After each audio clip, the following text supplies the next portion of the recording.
All right, good afternoon, everyone. Thank you so much for coming. My name is Paulette Chappelle. I'm the Public Information Officer for the U.S. Attorney's Office, Eastern District of Arkansas. And today, you will hear from U.S. Attorney Jonathan D. Ross, as well as U.S. Attorney Clay Fawkes from the Western District of Arkansas. And you'll also hear from Larry Adams, who's the Assistant Field Office Director for Immigration and Customs Enforcement.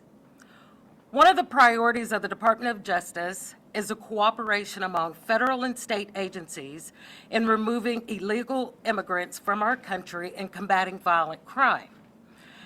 As a result, law enforcement officers made arrests of multiple individuals across the state of Arkansas who are illegal immigrants or who have had contact with law enforcement in the past, as well as the arrest of those individuals who have alleged to have committed drug and gun crimes. So you will first hear from U.S. Attorneys Ross and Fawkes from their prepared remarks. Following their remarks, you will hear from Director Larry Adams, and then we will open it up for questions.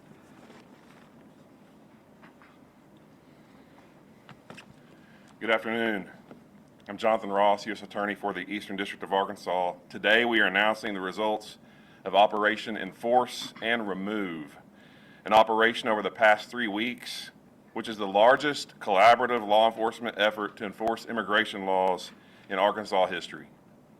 A statewide operation that resulted in the arrest of 219 illegal aliens who unlawfully entered the United States, as well as an additional 253 individuals charged with various crimes to include sexual assault against a minor, aggravated assault, drug distribution, and various firearm offenses. Also, the seizure of nearly 15,000 pounds of illegal drugs worth millions of dollars to include fentanyl pills, fentanyl powder, methamphetamine, cocaine, marijuana, and 43 guns. This arrest operation involved every federal law enforcement agency operating in Arkansas, as well as the Arkansas State Police and the state's 19 state drug task force offices. These 219 aliens who had illegally entered the United States are from the following 23 countries: India, Laos, Vietnam, Mauritania, Serbia, Jordan, Lebanon, Egypt, Nigeria, Belize, Venezuela, Colombia, Peru, Bolivia, Chile, Nicaragua, El Salvador, Honduras, Guatemala, the Dominican Republic, Cuba, Mexico, and the Marshall Islands. On January 21st, the Department of Justice issued a memo to all department components to include all 94 U.S. Attorney's offices, the DEA, the FBI, ATF, and the U.S. Marshals, instructing each agency to partner with the U.S. Immigration and Customs Enforcement to focus our resources and attention to immigration-related investigations and prosecutions at the federal, state, and local level. The memo outlined policy changes in response to the President's Day 1 executive orders and provided guidance critical to the department's mission to combat 3 of the most serious threats facing the American people. First, cartels and other transnational criminal organizations which have created unsafe borders and huge flows of illegal immigration in violation of United States law. Second, brutal and intolerable violent crime by members of these organizations and illegal aliens. And third, the fentanyl crisis and opioid epidemic that are poisoning our communities and have inflicted an unprecedented toll of addiction, suffering, and death. Because the Justice Department must work to eradicate these threats, the U.S. Attorney's offices in Arkansas, along with each of our federal law enforcement partners, will continue to prioritize working with U.S. Immigration and Customs Enforcement to aggressively enforce the immigration and violent crime laws enacted by Congress. When these efforts are combined with our partnerships with our outstanding state and local law enforcement officials, we are confident that this first operation will lead to additional successful operations in the days ahead. Good afternoon, ladies and gentlemen. My name is Clay Folks. I'm currently serving as the United States Attorney in the Western District of Arkansas. At the U.S. Attorney's Office in Western Arkansas, we remain steadfast in our commitment to pursue our goal of maintaining Western District of Arkansas and making it a better and a safer place for the citizens of Western Arkansas. As a result of that, I'm proud to stand here today with our federal, state, and local law enforcement partners to make this announcement about a renewed focus and a renewed intensity in pursuing illegal immigration offenses throughout the state of Arkansas and also in the Western District of Arkansas, which happens to be a direct reflection of our goal of trying to make Western Arkansas a better and a safer place for our citizens. And at the U.S. Attorney's Office, we intend to use every single tool in our federal law enforcement toolbox to pursue those individuals who would illegally cross the border into the United States and bring their associated criminal conduct into the Western District of Arkansas. We intend to refocus our efforts on these immigration enforcement cases and to pursue each and every individual who would bring that criminal conduct to the Western District of Arkansas. And in so doing, we hope to take steps towards achieving our ultimate goal of making Western Arkansas a better and a safer place for our citizens. Thank you.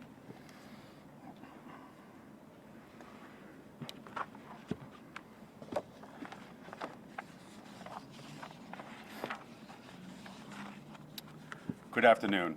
I am U.S. and Customs Enforcement Assistant Field Office Director Larry Adams. I would first like to thank the United States Attorneys, Jonathan Ross and Clay Folks, their immeasurable support to our ICE team, as we would not be successful without you all.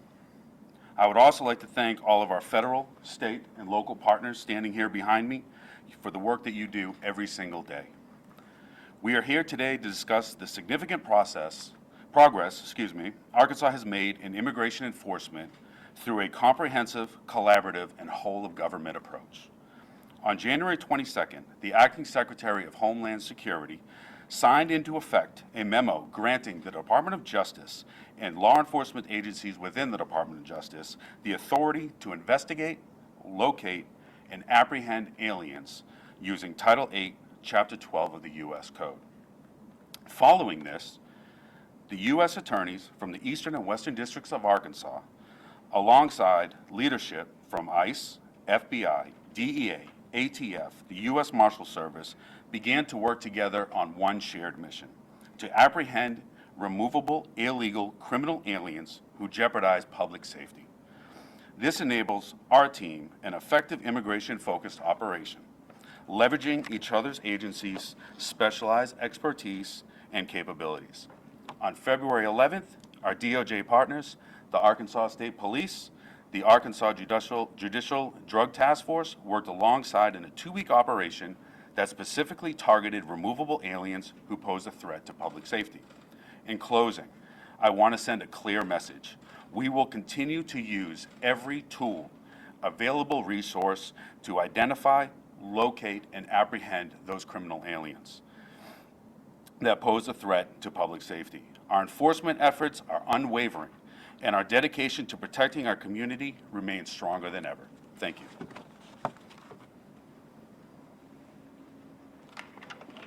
Thank you, U.S. Attorney Ross, U.S. Attorney Folks, and Director Adams. At this time, we'll open up the floor for questions. I need to get a little bit of clarification. Said there were 219 illegal aliens arrested, and then you mentioned 253 people charged with fines. Are those people who are here legally? I'm not sure what Sure. my number is. So the 253 is a separate group of individuals who are here lawfully who've also been arrested for crimes. The state's 19 drug task force offices have been working on it in the past several months to conduct a major enforcement operation. Okay, and I appreciate that. That helps clarify, because my question was, the people arrested, and I know the numbers are 219, how many are actually accused of violent felonies, and how many non-violent felonies, how many misdemeanors, and how many just citations?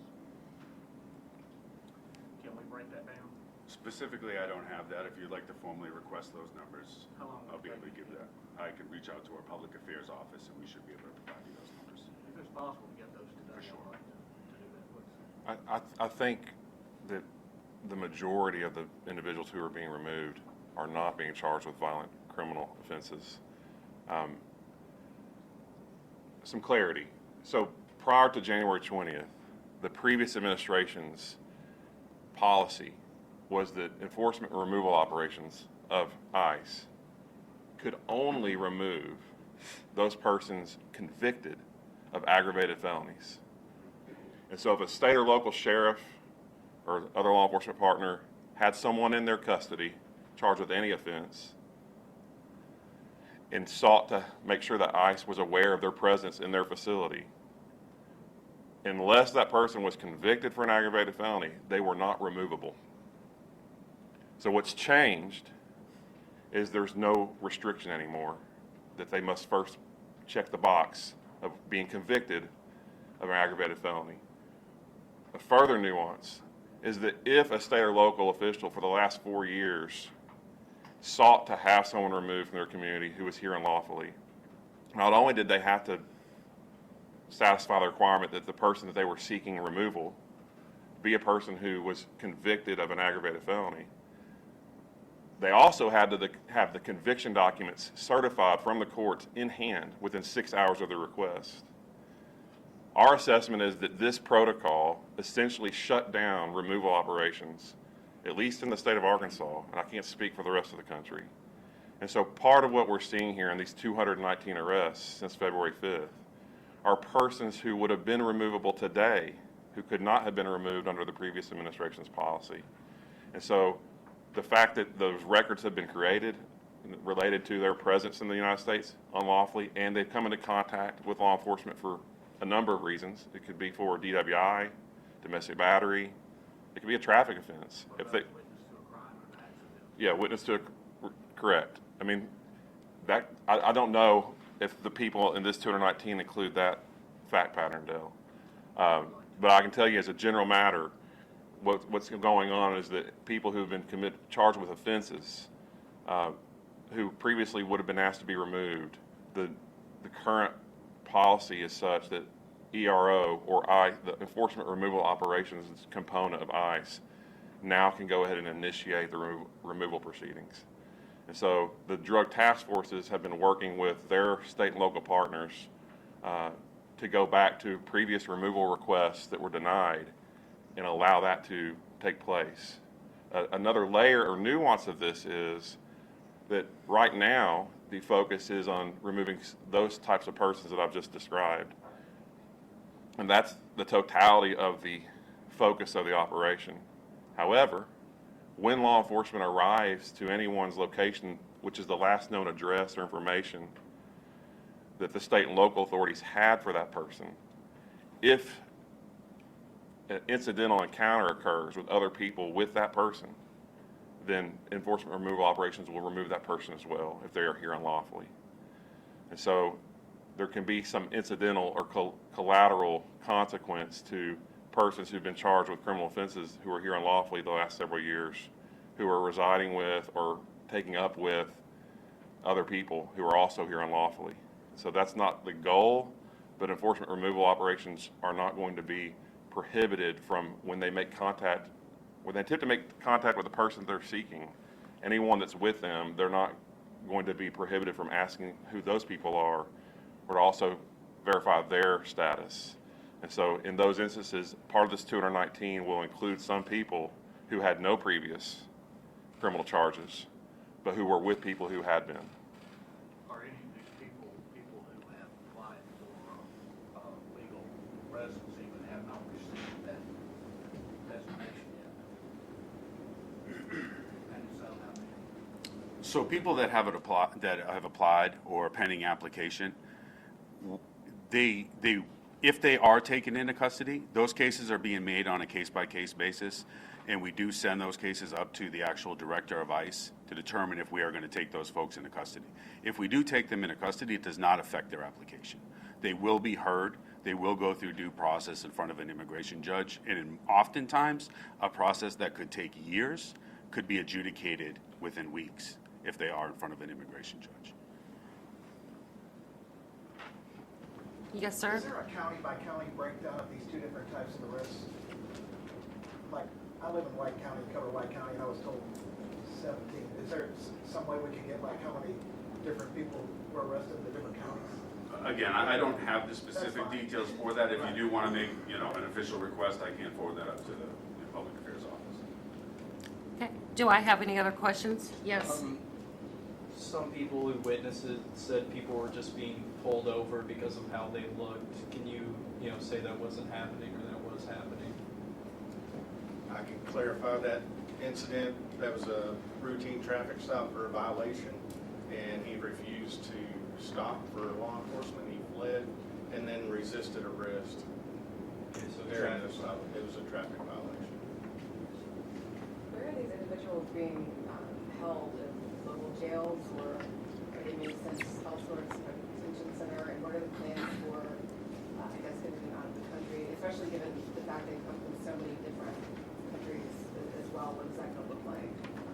For sure. Can I get here? Okay, cool. So we do have detention facilities. The majority of the nation's detention, I think close to 30%, are held in central Louisiana.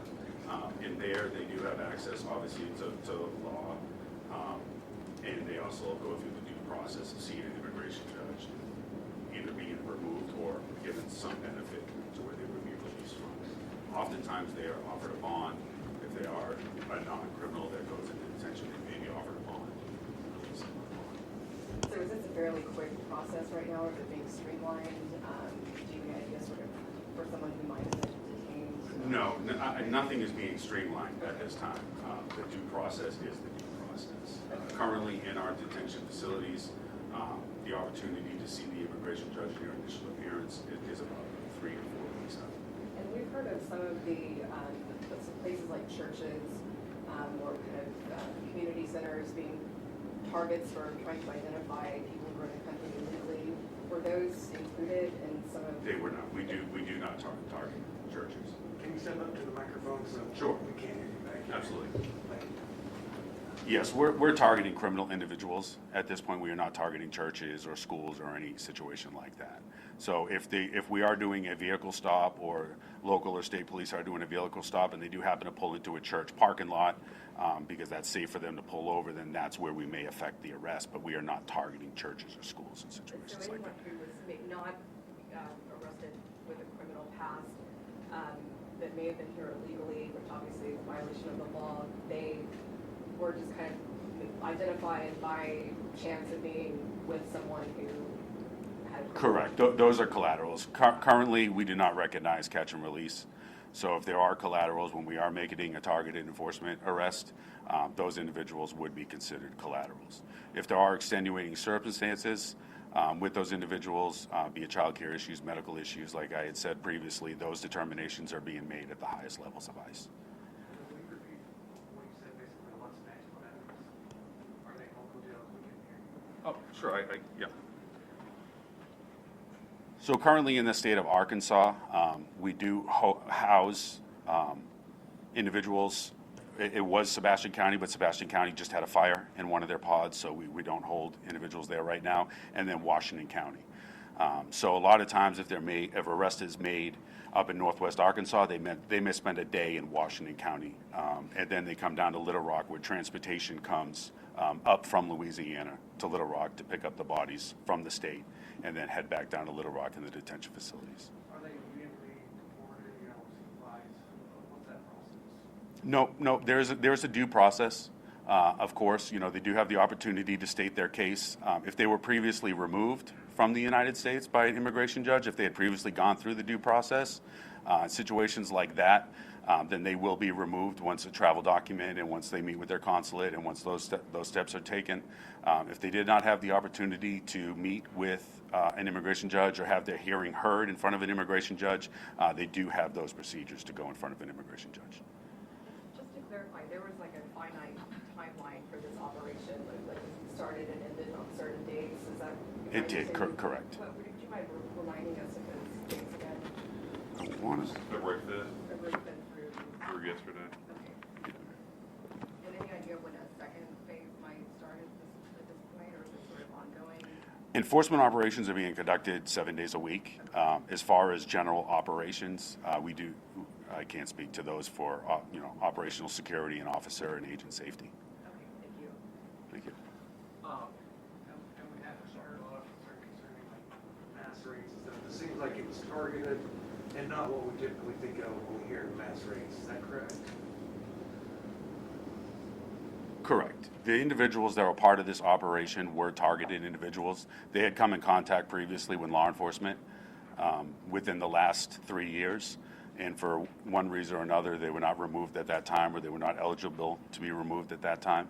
So these individuals were targeted during this operation. And from what I've heard, there's been no mass raids in our region or anything. Is that correct? No, we do not conduct mass raids. We do not conduct mass raids. We completely, these individuals are targeted, they are vetted, and those are the folks that we are apprehending. Do you have any guidelines in place for anybody who's in custody to have to be a parent or a caretaker of somebody, a child or somebody who is U.S. So absolutely, and that's what I was discussing previously.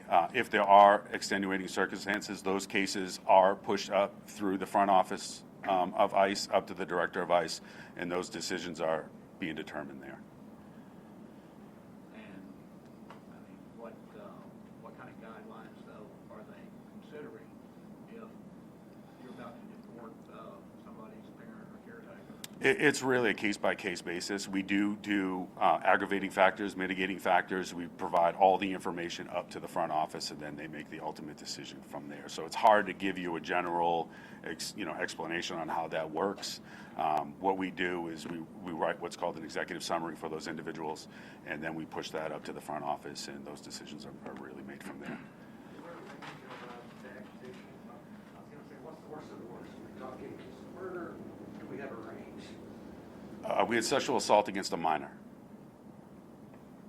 What's the age range of those For those that's been arrested? for the individuals that were arrested? Yeah, what's the age range? Are they under 18, over 18? Well, we did not arrest any juveniles. So it's- During this operation, we have not arrested any juveniles. Well, just for an idea, do you have any idea as far as how many Navajo numbers in Northwest Arkansas, Valley area? Just a rough guess, half? I do. We've got the numbers. Yeah, Chris. Yeah, this will be issued in the press release that'll come out after our press conference, but so far, 57 were processed through the Fayetteville office, 23 through the Fort Smith office, and 17 through the Texarkana office. So that kind of makes up western Arkansas there. I bet the numbers, I'm trying to think about what percent. We'll get you a copy of this.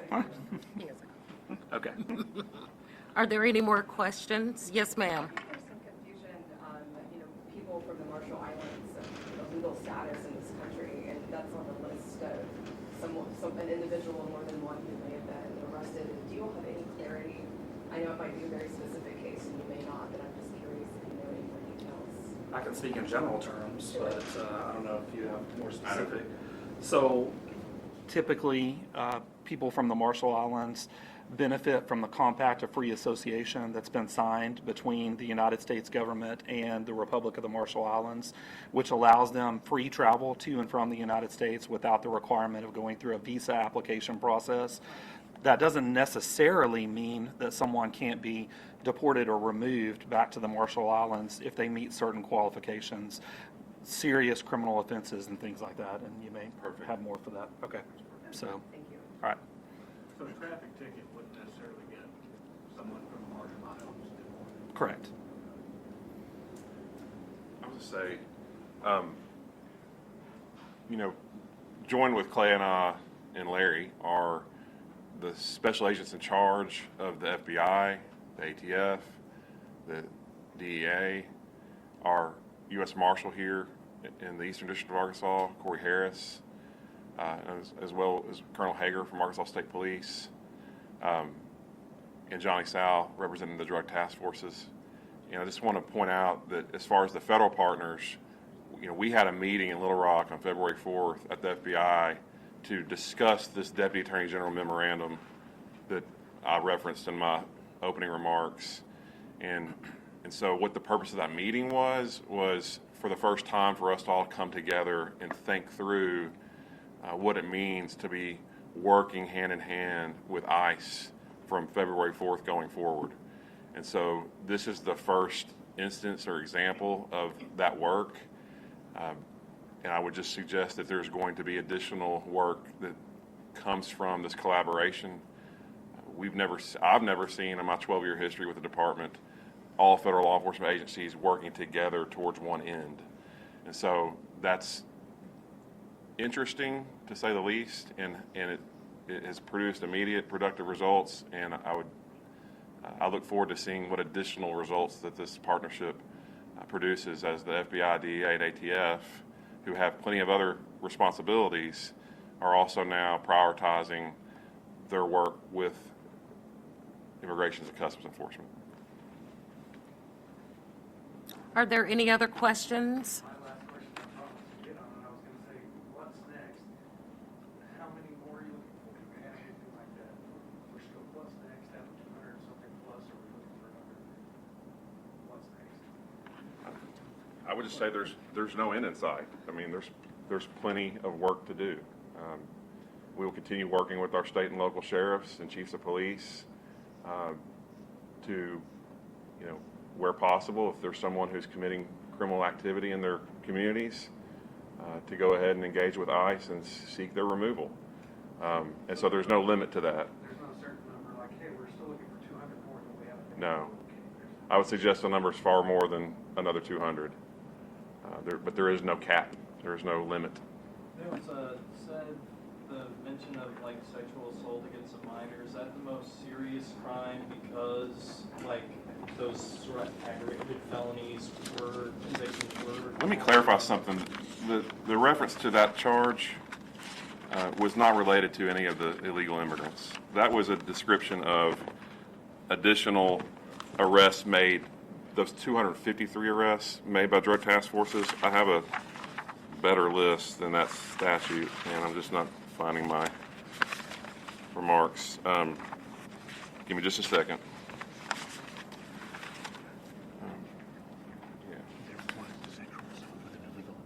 Okay.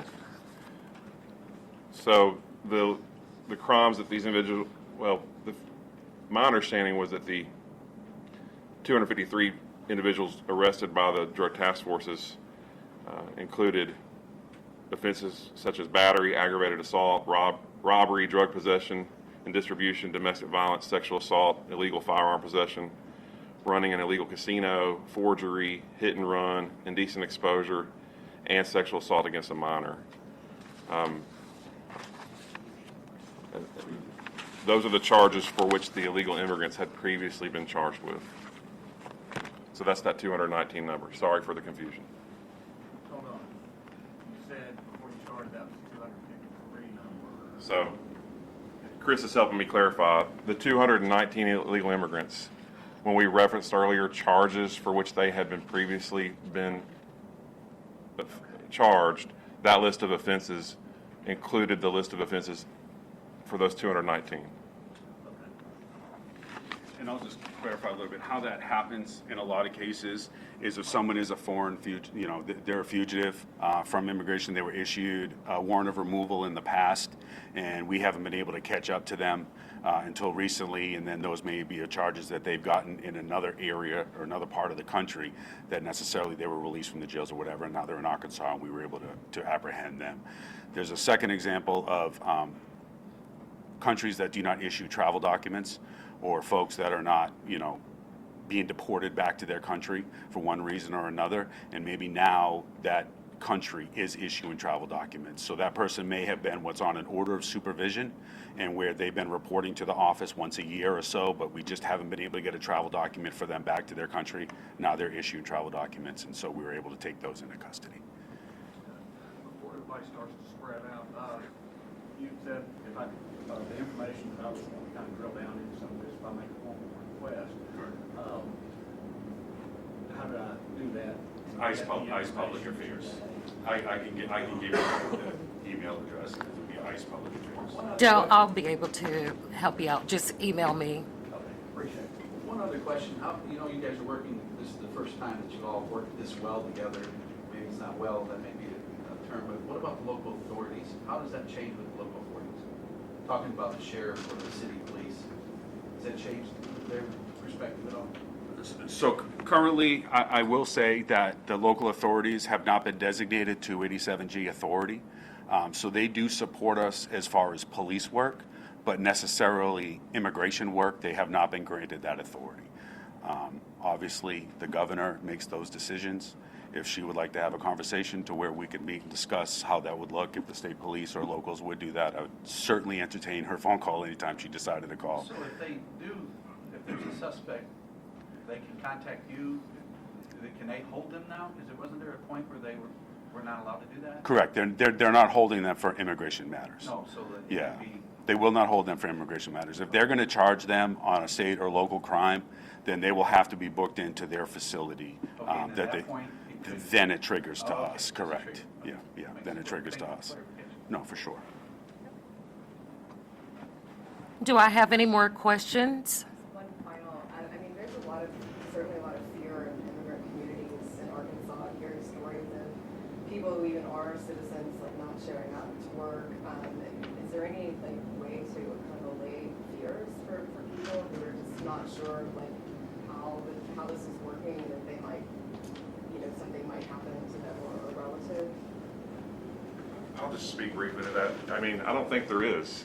I don't think there's a way to allay fears. I think we can be clear today in communicating what our current goals and objectives are, and that is to remove people from our state who are here unlawfully and have engaged in any other criminal activity. And so if you haven't been charged with a crime the last several years by a state and local law enforcement agency or a federal agency, you're probably not somebody that this group of people are working together to find. However, even if you haven't been charged with any offenses, if you are residing with someone who does fit that first category, I mean, when they show up looking for that person, if you're there with them and you're here unlawfully, you will become, as they described, a collateral. And so, I guess maybe don't reside with people who have had previous criminal activity, if that's an option for you. And if it's not, I mean, there's no way to allay those fears. Do I have any other questions? Well, thank you all for coming. This concludes our press conference for today.